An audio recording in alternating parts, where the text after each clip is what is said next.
Hello everyone, hope all of you are safe and aware. Friends, let us first talk about the biggest child problems in India, child abuse. Child abuse, or what we also call child maltreatment, is an action by a person, that may be an adult or a child, towards a child which causes significant harm to the child.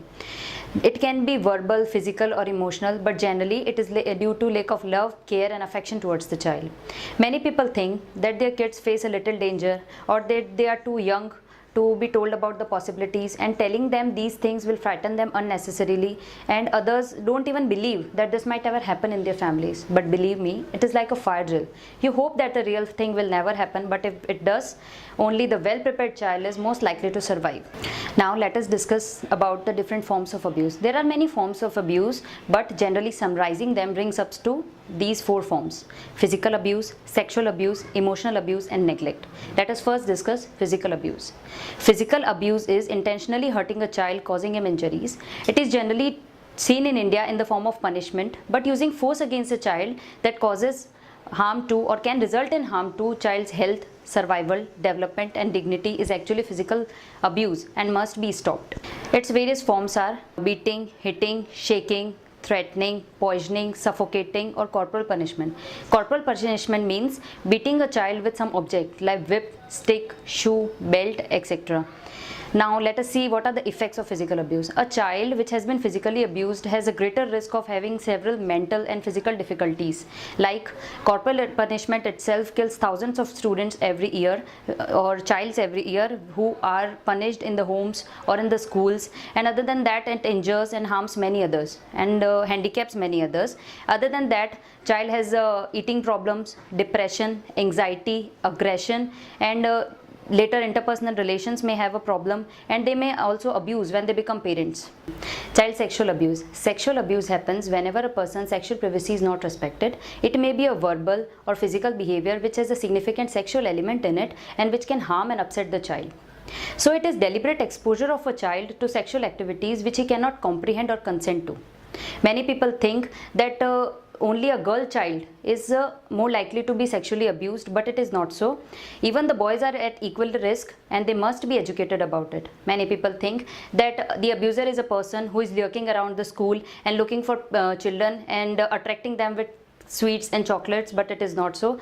75 to 80% of abuse cases which have been reported were committed by people the child already knows, loves and trusts.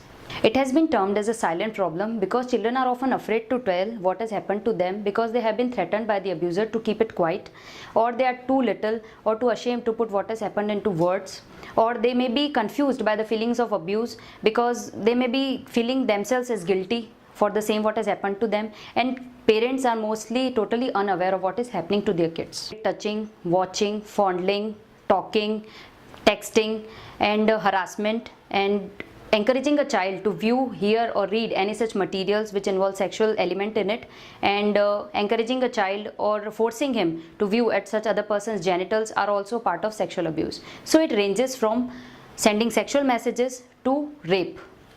And other than that, the adults who marrying a minor or a minor marrying a minor has also been termed as a forced relation in terms of law. Children who are abused or sex abused, they have a feeling of guilt, they get nightmares, they blame themselves, they fear in making other relations, and they also have a greater risk of STDs. STDs, which are sexually transmitted diseases, catch into the body of a child very easily because at being a minor they have a very low immune system. So these are the problems of sexual abuse.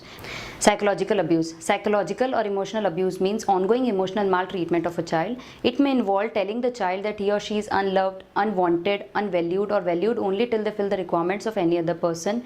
It may also involve the deliberately silencing the child, not listening to what he wants to say, and not let him taking part in social activities, etc.